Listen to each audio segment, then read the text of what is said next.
say in the world, I'm an ambassador of the King of Kings and Lord of Lords.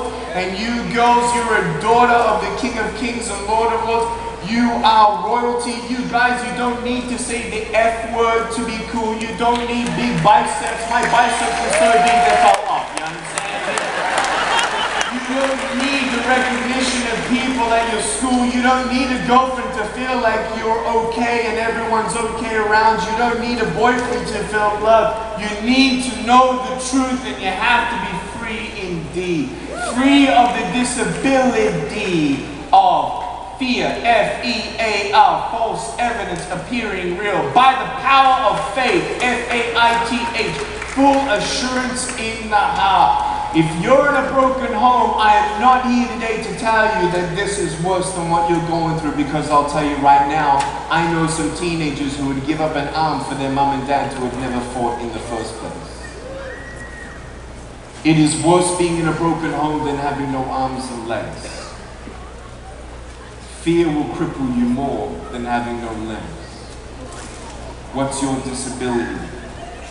Are you waiting for a season to change? Are you waiting for more people to recognize you and approve you? Are you waiting for money? Are you just waiting to see that this little high with pot, or this drug and this drug? Well, what about this drug? And then what about this? And then what if we start on a low-level pornography level, and then go a little bit more, and then go a little bit more? I want you to understand that it's only little steps in some kind of direction. And I want you to understand that when you take small steps on the path that God has for you, whatever disability you have, and you're working and living for the glory of God, listen to this.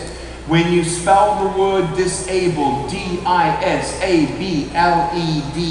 disabled, God says, go and sin no more. Go, walk by faith and not by sight. Go, fear not, for I am with you. Put a go in front of the word disabled, and it spells God is able. What is God able to do?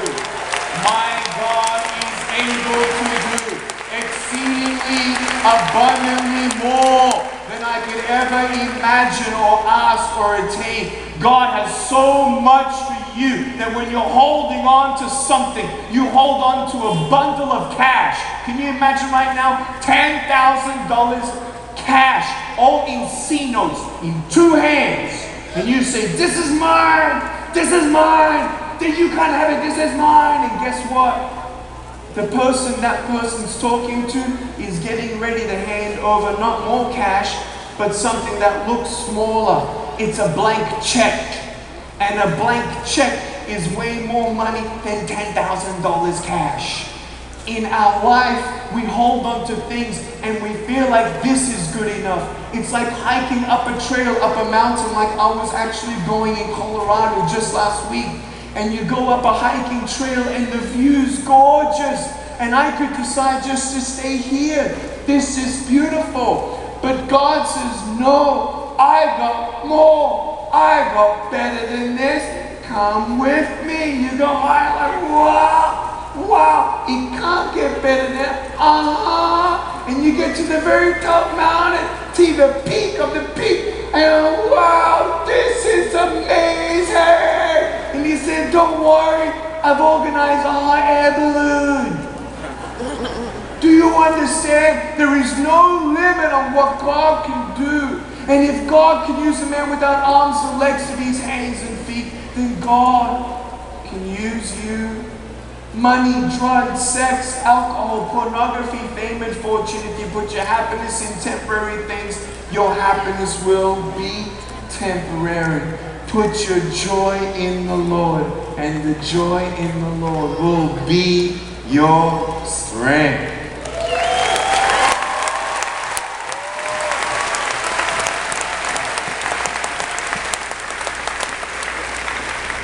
Let me quickly read Psalm 116. I love the Lord because he has heard my voice and my supplications, because he has inclined his ear to me. Therefore I will call upon him as long as I live. Do you know when someone's speaking to you and you kind of do this? Yes? Why? Because you want to make sure you understand.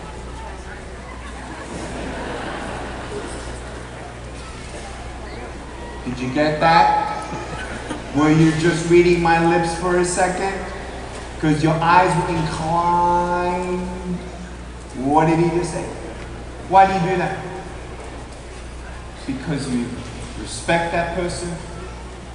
Man, when my child cries, I look at him and I come up to him and I embrace him as best as I can.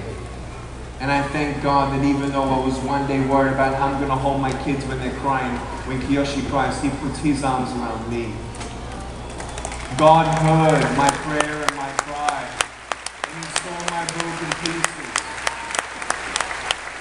God can do miracles with your broken pieces. I don't need to hold my wife's hand, I just need to hold her heart. And when I now am a father and I see the relationship between the father and the son, or a father and a child, you really understand a whole new realm of love. And for God, the King of the universe, he waits to talk to you. He waits to hear from you. I think most of us sit on the toilet for 15 minutes a day, but don't even spend 15 minutes with our Creator, who's the beginning and the end. We sit on the toilet for 15 minutes, but we can't for 15 minutes open up the Word of God. We think we're Christian because we go to church on Sunday, raise our hands on worship, but then you tease people at school on Monday. Sorry, you do not know the love of God because you're actually hurting God's children.